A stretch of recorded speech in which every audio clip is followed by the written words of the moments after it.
malaikat terbaik, malaikat yang kedudukannya tinggi, ingin jadi manusia. Kenapa? Lisan solid, karena 7 hal. Ini enggak saya terangkan satu persatu. Kita ambil poinnya saja yang kaitannya dengan kegiatan masjid. Di antaranya adalah yang pertama as-sholatu ma'al jamaah. 1. Malaikat Jibril ingin menjadi manusia, padahal malaikat Jibril adalah malaikat yang kedudukannya paling tinggi, malaikat yang tidak pernah buat dosa, malaikat tidak ada yang pernah berbuat dosa. Itu ingin menjadi manusia. Di antaranya karena apa? Ingin sholat berjamaah. Lah kita nggak usah minta jadi manusia, sudah jadi manusia. Tapi sholat berjamaah berat, melebihi beratnya mengangkat beras 50 kintal, 50 kilo. Begini banyak yang tidak kuat. Kalau berat mengangkat masih kuat 50 kilo. Apalagi mengangkat uang. Malaikat Jibril ingin menjadi manusia karena ingin sholat berjamaah. Makanya orang yang ahli sholat berjamaah di masjid, hanya satu-satunya hadis itu yang menyuruh memberikan kesaksian bahwasanya itu orang iman. Idza ra'aitumur rajula ya'tadu fil masajidil masajid fashhadu bi imanihi. Andaikan kamu melihat tetanggamu itu rajin ke masjid, fashhadu, maka berikan kesaksian diimanihi, dengan iman orang yang ahli datang ke masjid. Makanya kalau ada orang meninggal dunia biasanya kan yang memamitkan kan ada. Ini baik apa baik? Baik apa baik? Pasti takziah muazzin menjawabnya baik. Sekalipun matinya habis minum 6 keras, sekalipun matinya habis terbang karena apa? Narko, terbang tinggi coy sampai itu Pak Mun suruh mamitkan, pasti ini baik apa baik? Takzim muazzin pasti jawabnya baik. Kalau enggak jelek, neraka itu pasti sahibul musibah ambil batok dilemparkan. Itu karena apa? Hanya memberikan kebahagiaan saja kepada sahibul musibah. Nah ini kalau orang yang ahli ke masjid ini disuruh memberikan kesaksian, disuruh memberikan kesaksian bahwasanya orang itu ahli ke masjid. Orang yang pergi ke masjid, langkah kaki kanannya itu meninggikan derajatnya nanti di surga, langkah kaki kirinya itu melebur dosa. Semoga ya ahli rajin pergi jamaah ke masjid ini diberikan umur yang barokah oleh Allah Subhanahu wa taala. Kemudian yang nomor 2, malaikat menginginkan jadi golongan manusia yaitu malaikat Jibril karena apa? Ngaji, hadir dalam majelis ilmu. Nah, karena istimewanya orang yang pergi ke masjid sholat berjamaah dan hadir dalam majelis ilmu, ini orang yang istimewa, pahalanya banyak, makanya banyak yang tidak tidak kuat. Gitu. Banyak yang enggak.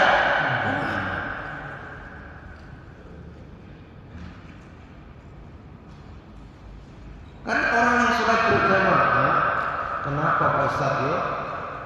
Andaikan Allah itu masih sholat berjamaah 1 kali berjamaah 1 juta, aku rasa banyaklah masjid ini. Ya Pak ya.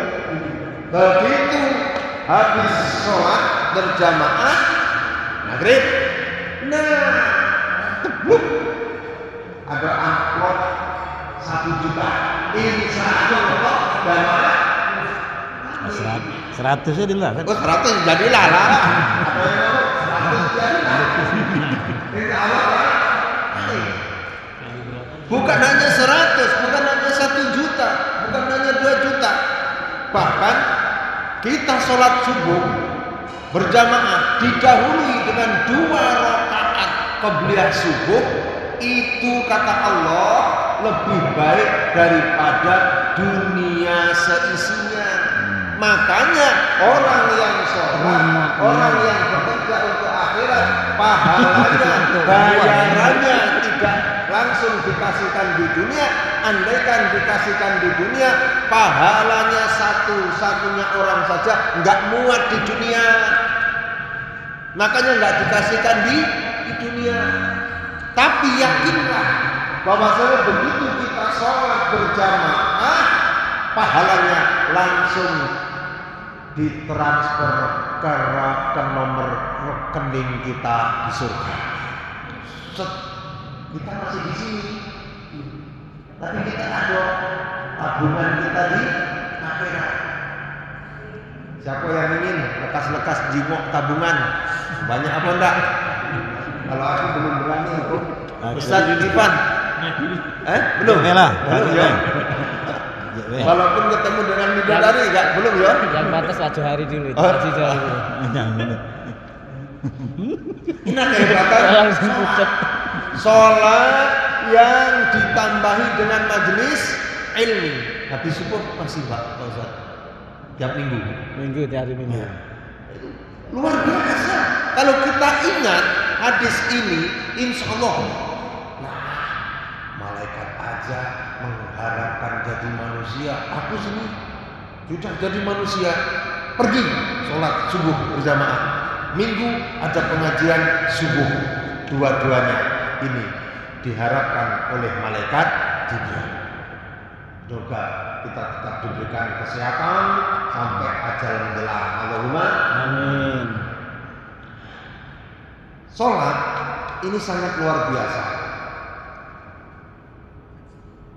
di hadapan Allah Subhanahu wa Ta'ala, karena seseorang diciptakan di dunia ini untuk ibadah, dan ibadah termulia setelah syahadat adalah sholat. Di mana sholat itu ada suatu rukun yang sangat dicintai oleh Allah Subhanahu wa Ta'ala.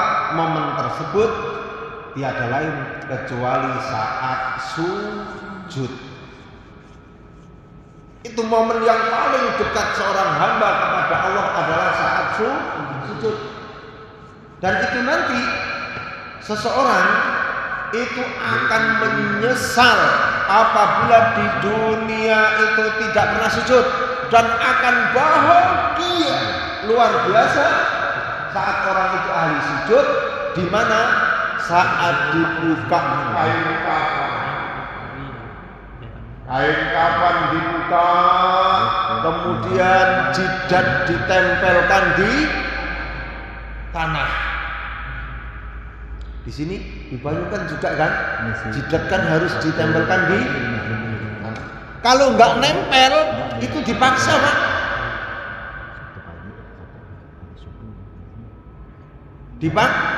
Ya Pak Zohari. Kalau di sini saat mau menguburkan dibuka kain kafan, kemudian jidat ditempelkan di tanah, ya kan? Kalau nggak nempel dipaksa kan?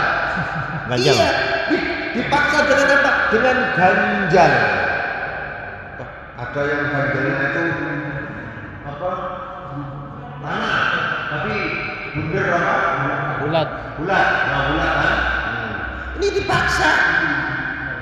Padahal sudah mati. Ini dibuka, setelah dibuka maka ini diletakkan atau ditempelkan di tangan. Ini menunjukkan bahwasanya kita yang masih hidup ini dituntut untuk sujud, dan orang yang hidupnya tidak pernah sujud di dalam kuburnya dia akan menyesal tiada terkira.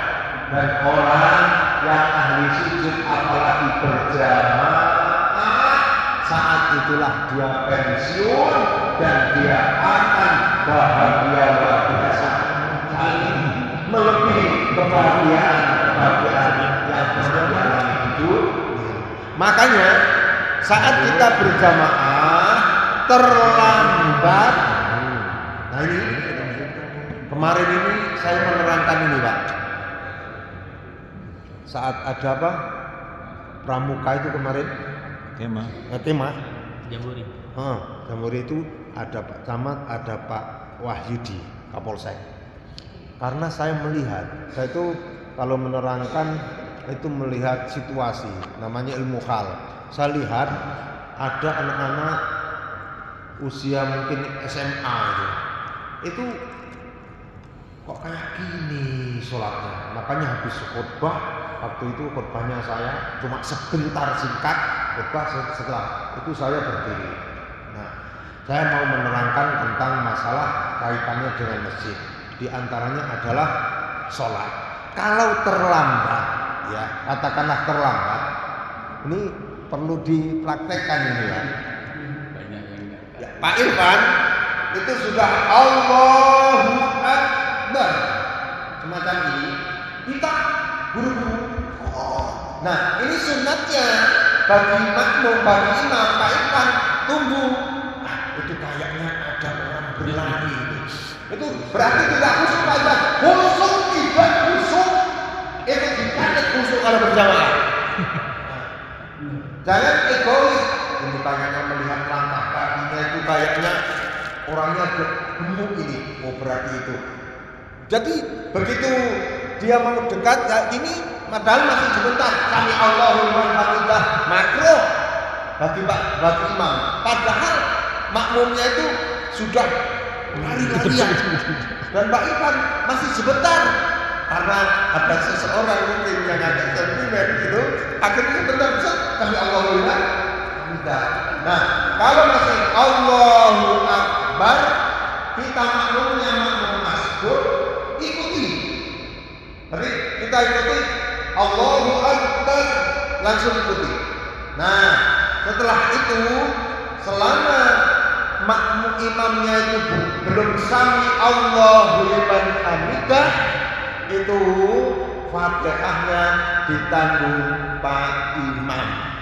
Tapi kalau sudah sami Allah, sudah mulai rofa'ah, mengangkat, mau berdiri, iktidal, kita datang Allahu Akbar, itu enggak boleh. Kita itu mengejar. Nah kemarin yang terjadi Pak, sudah satu rakaat Pak, ngejar Pak, ngejar. Allahu Akbar, Allahu Akbar, Allahu Akbar, macam itu, nggak menambah, tidak menambah. Ini tidak diperbolehkan, tidak diperbolehkan. Makanya dalam suatu hadis ada seseorang datang kepada Rasulullah Shallallahu Alaihi Wasallam. Ya Rasulullah, duhai Rasul, ud'uni, doakan saya, an akuna, supaya saya min ahli syafaatika, orang termasuk orang yang memperoleh pertolonganmu, wa muraqabatika, dan sebagai teman fil jannah, di dalam surga. Apa jawaban Rasul?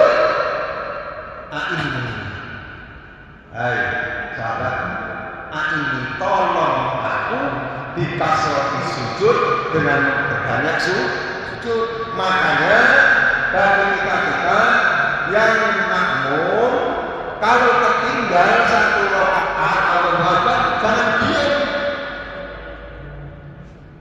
Kita menemukan imam dalam kondisi apapun kita ikuti. Itu nanti bonusnya luar biasa. Iktidal, kita ikut iktidal. Satu kali iktidal, ya, satu kali iktidal ikut dengan imam bagaikan iktidal 27 kali. Ada hadis yang riwayatkan hadis juga 25 derajat. Ada yang 27 derajat. Kalau saya mengartikan 25 derajat atau 27 derajat, orang sholat sendiri dengan orang berjamaah ya semacam itu. Makanya umat-umat Nabi Muhammad umurnya pendek itu bisa mengalahkan umur umat-umat sebelum Nabi Muhammad karena diantaranya sholat berjamaah. 1 tahun seseorang berjamaah terus bagaikan berumur 27 tahun. Oh, ini luar biasa jamaah. Makanya karena besarnya pahala orang yang sholat berjamaah itu banyak yang nggak kuat. Sungguh banyak yang nggak kuat. Terlalu besar.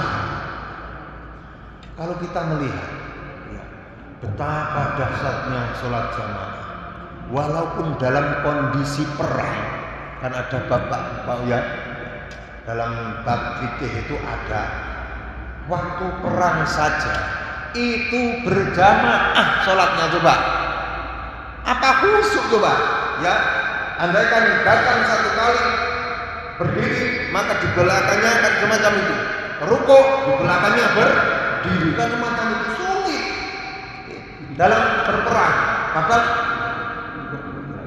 musuh di depan ini masih tetap sholat. Di dalam Al-Quran gambarannya itu, gambaran sholat berjamaah itu tidak sendiri. Nah maka dari itu kalau kita menemukan katakanlah tadi, kalau kita Allahu Akbar imam semacam ini, masih dari kondisi semacam ini, kita datang Allahu Akbar langsung ikuti imam. Imam kita masih kayak gini, imam sami Allahu liman hamidah itu termasuk terhitung 1 rakaat. Kalau kita datang Allahu Akbar, imam sudah sami Allahu liman hamidah, itu kita tidak mendapatkan 1 rakaat, tapi tetap ikuti imam saat iktidal. Allahu Akbar ikuti. Allahu Akbar sampai nanti berdiri lagi. Itu ada bonus iktidal, ada bonus sujud, ada bonus duduk di antara 2 sujud, ada lagi sujud lagi. Jangan imam masih iktidal kita masuk kayak lah, masuk biar dapat bonus. Iya, kita tunggu aja lah.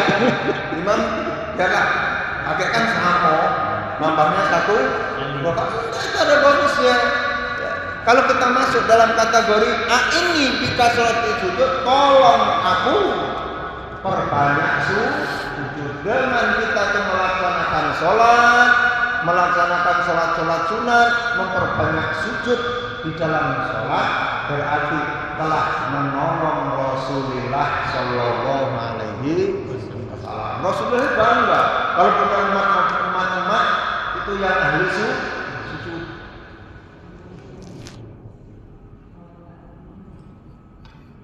Nah, sekarang kita itu sholat 5 waktu. Ada berapa rakaat?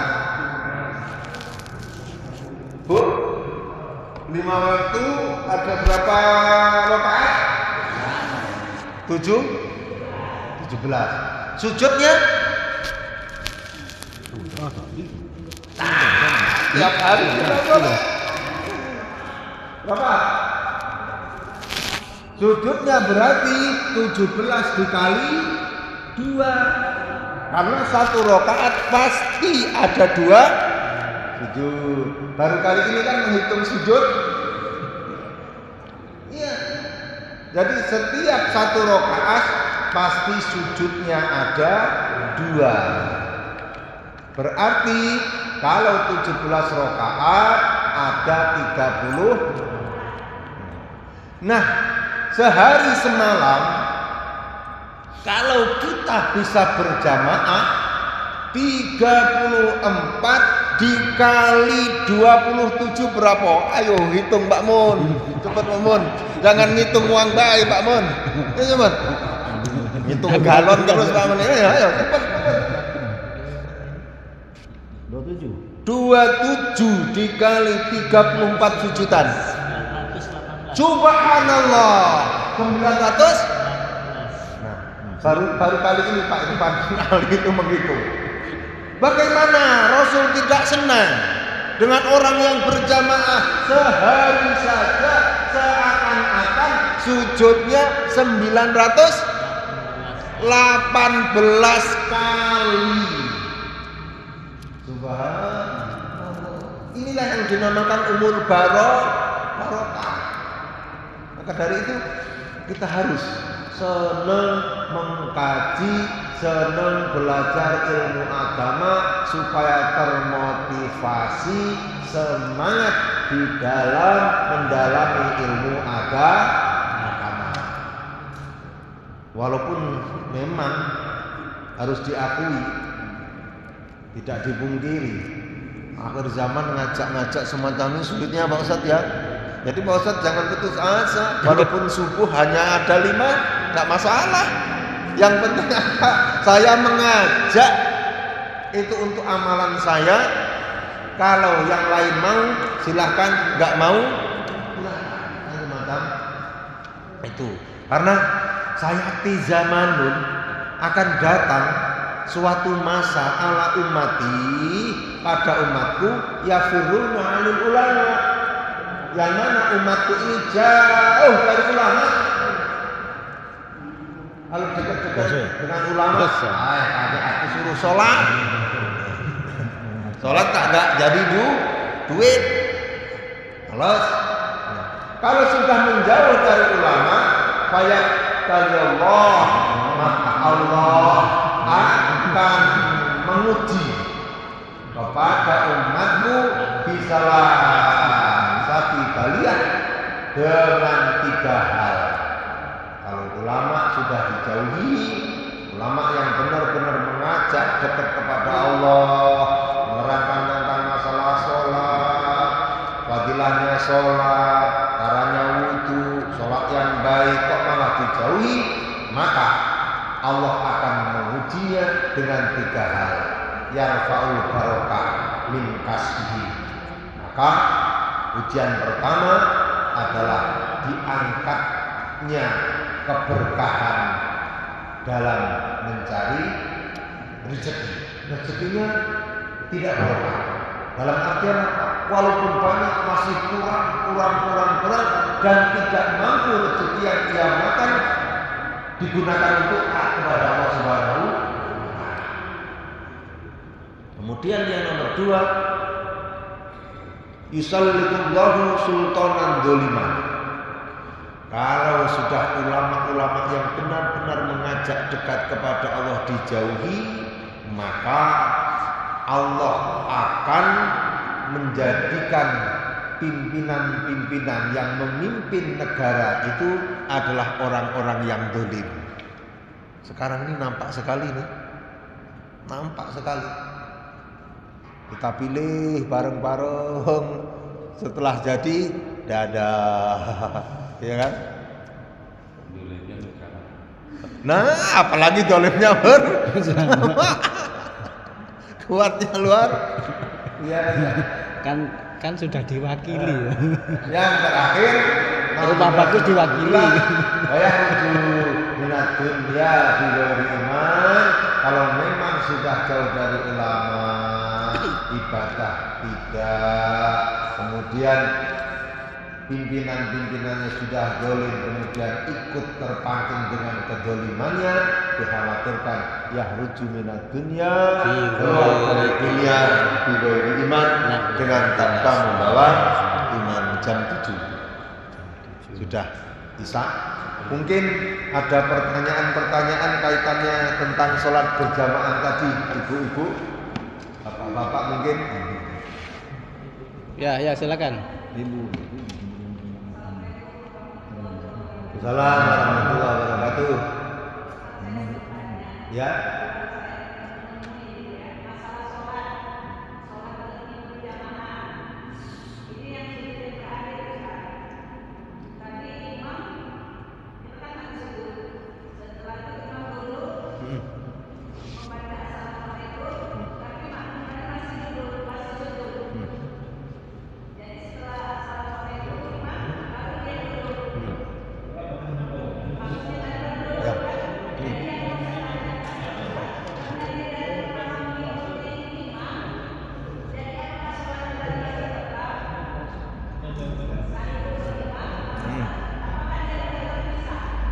Oh ya.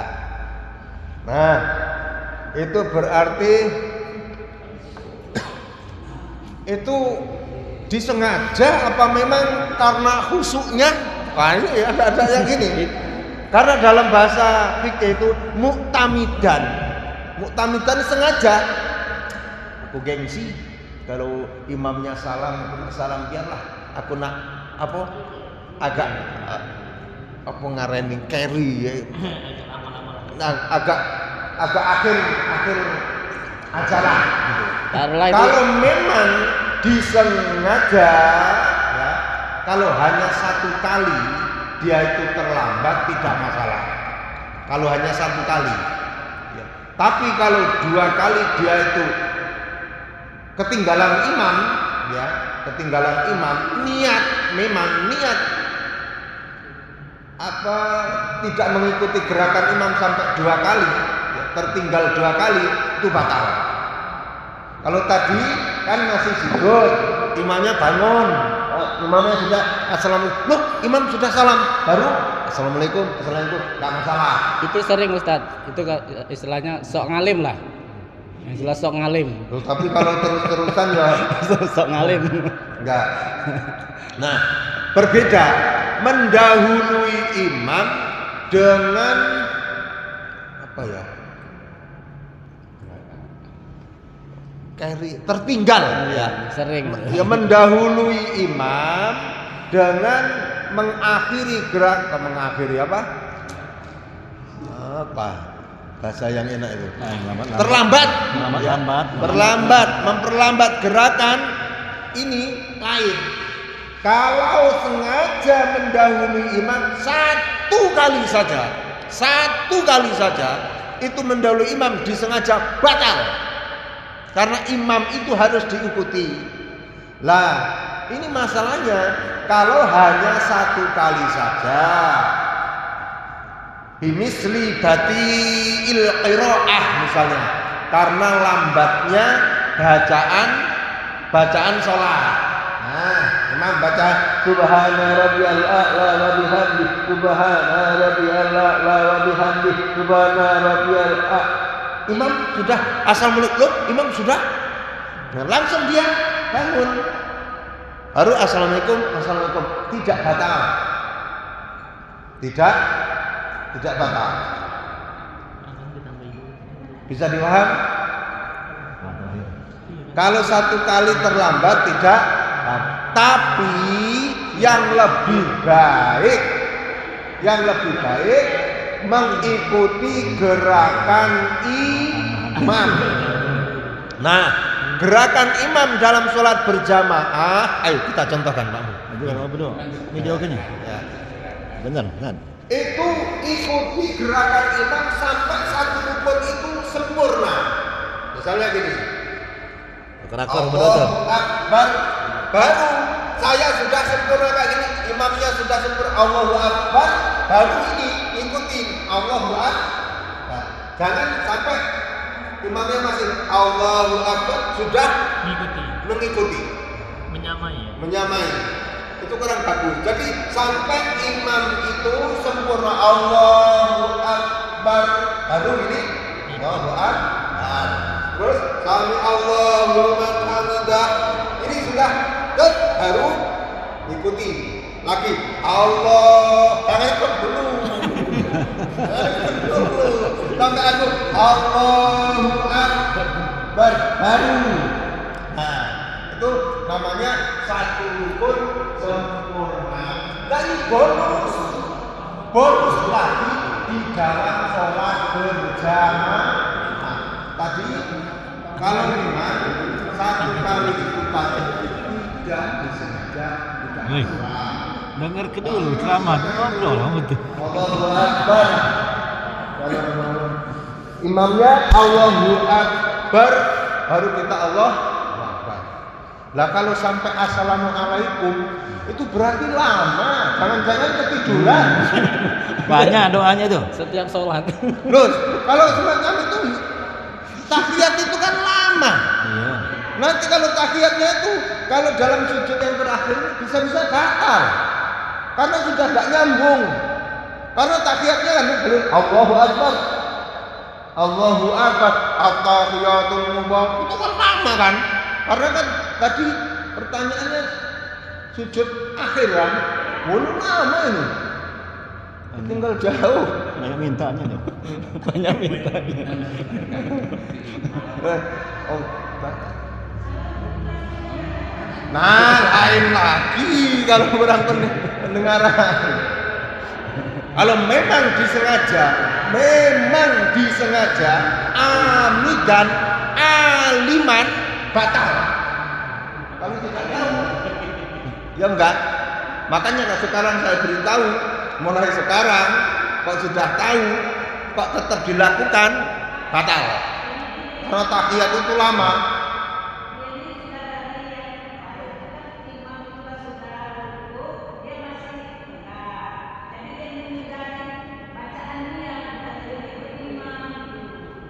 Jangan putus dari awal. Enggak, sekarang gini. Pokoknya ikuti imam. Walaupun bacaannya enggak selesai, karena bacaan itu tidak ada yang rukun kecuali Fatihah. Terus kemudian tahiyat akhir. Tahiyat awal pun itu hukumnya sunnah. Kita tahiyat awal. At-tahiyatul mubarakatuh sholawatut thayyibatu lillah. Assalamu alayka ayyuhan nabiyyu wa rahmatullahi wabarakatuh. Imam sudah berdiri. Kok imamnya itu jalannya itu jalan 100. Ya agak cepet gitulah. Itu agak mencurigakan. yang dibaca inna aqoina kalitusun. Nah ini kalau aku selesaikan, nah jangan-jangan aku nanti tertinggal. Kita itu kan sudah, kalau siapa yang imami kan sudah paham, nah, sudah paham. Oh ini nanti biasanya agak santai, jalan 30-40, enak kayak ini tadi maghrib lah. Ya Allah, menikmati sekali. Astagfirullah bismillah wassalam. Tenang. Ya, itu kalau amidan disengaja itu tadi batal. Kalau ngantuk malah enggak. Ngantuk. Atau kurang pendengaran ya. Ya, subuh. Biasanya ngantuk itu ya. Ya.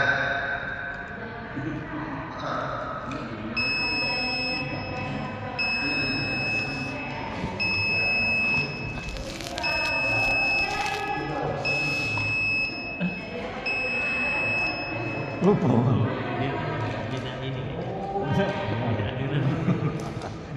Anti. Ya. Anti kun. Nah, ini pertanyaan ini Anti kunut. Nah, imamnya agak slow, makmumnya agak jalannya 100 ya. Pol, terus kemudian imamnya itu jalan 80. Makmumnya jalan 100. Dalam artian apa? Sami Allahu liman hamidah, Allahumma hdina fiman hadait. Itu makmumnya kebablasan. Ya. Dia tuh sami Allahu liman. Makanya gerakannya saya katakan tadi jangan mengiring-iringi. Kalau mengiring-iringi itu akhirnya nanti kebablasan.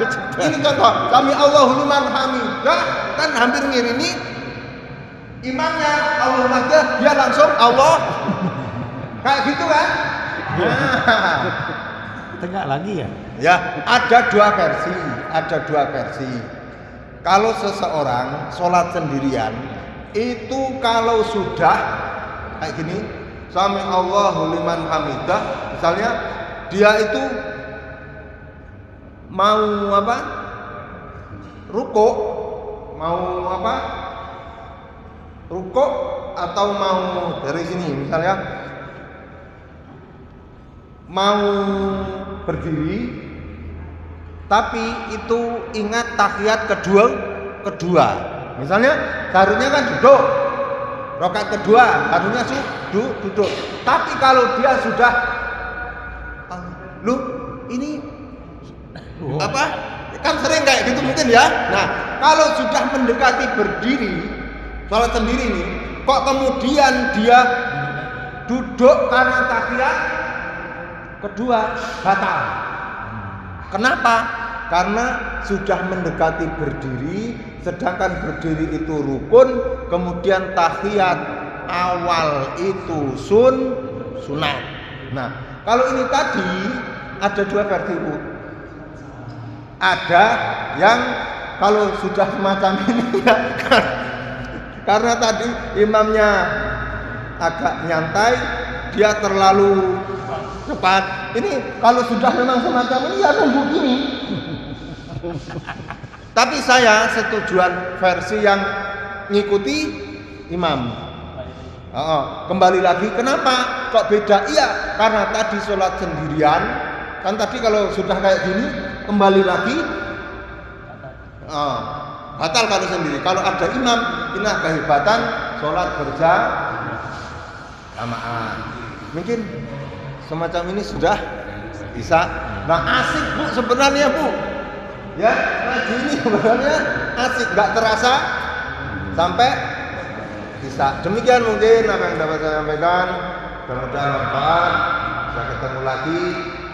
Hadirilah setiap pengajian-pengajian, utamanya pahalanya yang tidak kalah hebat itu apabila pengajiannya habis subuh. Kenapa? Karena kita harus melawan satu syahwat, yaitu kantuk. Subuh lain ya, kalau maghrib kan sehat kita. Kalau subuh kadang-kadang kemudian kita akan Waalaikumsalam warahmatullahi wabarakatuh.